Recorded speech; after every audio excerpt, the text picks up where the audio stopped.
नमस्कार दोस्तों, कैसे हो आप सभी। मैं बिल्कुल अच्छी हूँ। उम्मीद करती हूँ आप लोग भी अच्छे होंगे और खुश रहें, स्वस्थ रहें। यही मैं ईश्वर से कामना करती हूँ और सभी के लिए मैं प्रे करती हूँ कि किसी को कष्ट ना हो, दुख ना हो, मुझे भी कोई दिक्कत ना हो और सभी हंसी खुशी रहें।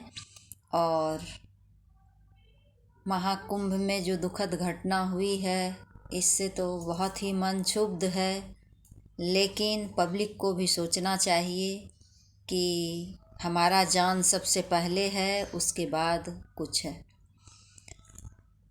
ईश्वर उनको शक्ति दें। प्रे कीजिए कि जिनके साथ भी ऐसा हुआ है दुखद घटना, ईश्वर उनको शक्ति दें उसको सहन करने की, उससे निकलने की। और सभी को अपना ध्यान रखना चाहिए, अपने परिवार की। आज मैं सभी को एक कहानी सुनाने वाली हूँ जो कि बहुत ही फन है। इसमें कॉमेडी टाइप का कहानी है। छोटा सा ही सुनाऊंगी, लेकिन सुनिएगा पूरा ज़रूर, नहीं तो फिर समझ नहीं पाएंगे। ये कहानी बिहार के मिथिलांचल की है, तो बहुत लोगों को तो पता होगा और जिनको नहीं पता है तो वो जान लीजिए। ये कहानी बिहार के मिथिलांचल दरभंगा साइड का है। गोनू झा की कहानी मैं आज बताने वाली हूँ, जो कि सुन के ही गोनू झा, जो उनको जानते हैं उनका नाम सुन के ही स्माइल आ जाती है, क्योंकि वो बहुत ही, गोनू झा जो थे बहुत ही चतुर, बहुत दिमाग वाले थे।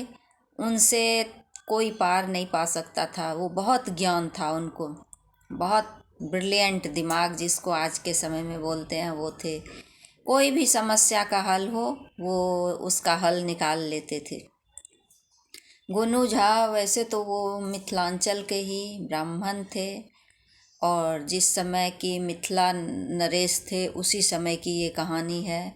वो मिथिला नरेश के दरबार में काम करते थे और मिथिला नरेश जो थे उनसे बहुत खुश रहते थे।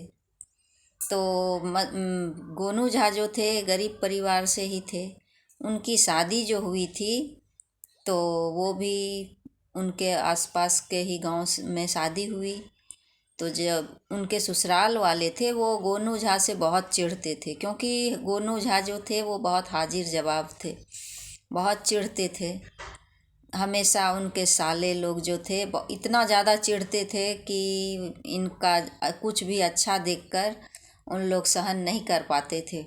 हमेशा गोनू झा को परेशान करने में लगे रहते थे। तो एक बार क्या हुआ कि वो लोग जो हैं गोनू झा का घर को जला दिए। घर को जला दिए तो गोनू झा जो थे सोचे कि अब क्या करूं। तो फिर वो तो चतुर थे, दिमागी थे, बुद्धिमान थे। उन्होंने सारा जो था घर का जो राख बच था उसको कई बोरे में इकट्ठा कर लिया और बैलगाड़ी में डालकर निकल पड़े। तो रास्ते में उनको एक व्यापारी दिखा जो कि अपने गाड़ी में, बैलगाड़ी में, क्योंकि उस समय गाड़ी नहीं थी तो बैलगाड़ी से ही सारा कारोबार होता था सभी का। किसी को शहर जाना है, किसी को कुछ व्यापार करना है, कोई भी काम होता था तो वो बैलगाड़ी के थ्रू ही काम करते थे। तो गोनू झा जा रहे थे और उनके बगल से ही एक व्यापारी भी जा रहे थे कई गाड़ियों में। उनका बहुत सारा धन दौलत लदा हुआ था, सोना चांदी। और उनके साथ जो था, व्यापारी के साथ उनका एक छोटा लड़का था। तो वो जो था वो बोलने लगा मतलब अपने पिताजी से कि मेरा पैर बहुत दर्द हो रहा है और अब मैं नहीं चल पाऊँगा। तो उनका जो बैलगाड़ी था सामान वाला वो इतना ज़्यादा भरा था कि वो उस पे और कुछ नहीं डाला जा सकता था, तो बच्चे को कहाँ बैठाते। और गोनू झा का जो गाड़ी था तो वो जो था उसमें जगह था। तो वह व्यापारी जो था गोनू झा को बोला कि गोनू झा पहले तो पूछा कि आप कहाँ जा रहे हो, क्या है आपकी गाड़ी में। तो बोला मेरे गाड़ी में भी धन दौलत है, सोना चांदी, मैं भी जा रहा हूँ शहर बेचने के लिए। तो फिर व्यापारी बोला कि ऐसा कीजिए, आपकी गाड़ी में थोड़ा जगह है, मेरे बेटे को आप अपनी गाड़ी में बैठा लो। तो गोनू झा बोले नहीं भाई, हम नहीं बैठाएंगे अपनी गाड़ी में। तो बोला क्यों। तो गोनू झा बोले कि नहीं भाई, मेरे गाड़ी में भी सोना चांदी है और मैं बेचने ले जा रहा हूँ, कहीं तुम्हारे बेटे ने कुछ गैस वैस कर दिया तो मेरा तो सब राख हो जाएगा। तो बोला अरे नहीं नहीं होगा राख, कुछ नहीं होगा, नहीं करेगा। तो गोनू झा बोले नहीं भाई, मैं रिस्क नहीं ले सकता, आपका बेटा को बैठा के, मेरा गाड़ी में सोना चांदी मेरे गाड़ी में भी है और वो कुछ होने से तो राख हो सकता है, आपका बेटा कहीं गैस छोड़ दिया तो। बोला नहीं होगा।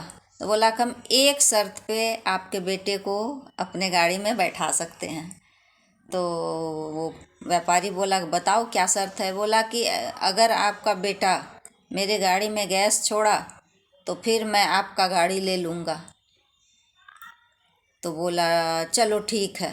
अब उनके पास कोई चारा नहीं था, छोटा बच्चा था और सफ़र करना था, दूर तक का चलना था, तो बच्चा चल नहीं पा रहा था। तो व्यापारी ने अपने बेटे को गोनू झा की गाड़ी में बैठा दिया। तो बैठाने के बाद उस बच्चे ने गैस छोड़ दिया। बस गोनू झा ने बोला देखिए आपके बेटे ने गैस छोड़ दिया है, अब मुझे गाड़ी बदलो, तुम मेरा गाड़ी ले लो आप, और आपका गाड़ी अब मुझे लेना है। और इस तरह गोनू झा व्यापारी का सोना चांदी से लदा गाड़ी लेकर घर आ गया। घर आया तो अपनी पत्नी से बोला कि ऐसा करो, सो थोड़ा ये मैं शहर से बहुत सारा धन दौलत लाया हूँ, सोना चांदी। तो उसकी पत्नी पूछी कि कैसे लाए, तुम तो राख लेके गए थे, घर का जो राख था जलाया था मेरे भाइयों ने, उसका राख लेके निकले थे, तो तुम्हारे पास ये सब कहाँ से आ गया। बोला मैंने वो राख बेचकर ये सब कमाया है। जाओ तुम अपने पिताजी के घर से, अपने भाई के घर से तराजू ले आओ, मैं इसको नापना है, मुझे तौलना है।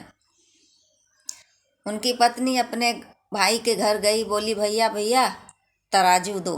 तो उसके भाई ने पूछा कि क्यों भाई। तो बोली कि आपने तो मेरा घर जला दिया था, तो गोनू झा जो थे वो सारा राख लेकर शहर जाके बेचकर वहाँ से बहुत सारा धन दौलत लाए हैं, उसी को नापना है। तो गोनू झा के जो पत्नी के भाई थे उनको विश्वास ही नहीं हुआ कि मैं जला दिया और वो जाके बेच के धन दौलत लाया है, ये नहीं हो सकता। तो वो बोला कि नहीं ऐसा तो हो नहीं सकता। तो उसकी बहन बोली कि नहीं भैया ऐसा हुआ है, चलो मेरे घर चल के देख लो, विश्वास नहीं है तो। फिर गोनू झा की पत्नी तराजू लेके आई, उनके पीछे उनका भाई भी आया कि देखें सच बोल रहा है, गोनू झा तो है ही बहुत बदमाश आदमी है। तो आया तो देखता है सच में गोनू झा सोना चांदी नाप रहे हैं। ये देखकर उसके जो साला थे वो बोला कि रुको, इसका घर जलाए तो ये और ज़्यादा अमीर हो गया, आज मैं अपना घर भी जलाऊंगा, कल मैं भी राख लेकर जाकर बेच के धन दौलत कमा के आऊँगा। और इस तरह वो उसका भाई जो था गोनू झा का साला, पत्नी का भाई, वो अपने घर को रात में जला दिया और दूसरे दिन वो भी गया बेचने। तो भाई राख कौन खरीदेगा। गोनू झा तो चतुर था, बुद्धिमान था, तो वो उसने ऐसा किया। और उसका साला बोल रहा है, चिल्ला रहा है राख ले लो राख ले लो, तो राख भाई कौन लेगा। तो इसीलिए जो है गोनू झा प्रसिद्ध थे। उसके भाई का घर भी जल गया, वो कोई खरीदा भी नहीं। अब वो अपने घर आकर माथा धुन रहा था कि गोनू झा के चक्कर में मेरा बर्बाद हो गए हम। तो गोनू झा तो दिमागी आदमी थे, वो तो कुछ भी हो मतलब असंभव नहीं था। वो उनके लिए वो कुछ भी कर सकते थे। तो इस तरह से गोनू झा जो थे बहुत विद्वान आदमी थे, दिमागी आदमी थे। यही कहानी है। आप लोग कमेंट करके मुझे बताना कि गोनू झा का ये कहानी आप लोगों को कैसा लगा। तब मैं गोनू झा का बहुत सारा कहानी है और मैं ज़रूर फिर सुनाऊंगी। अगर आप लोग कमेंट करके बताओगे कैसा लगा ये कहानी तो फिर मैं बताऊंगी और कहानी। आप लोग लाइक शेयर कमेंट करना और बताना कि और कहानी सुनना है। तो अच्छी अच्छी कहानी मेरी मम्मी सुनाती थी, तो अगर सुनना होगा तो कमेंट करेंगे। और चलिए बाय, सभी को नमस्कार, राधे राधे।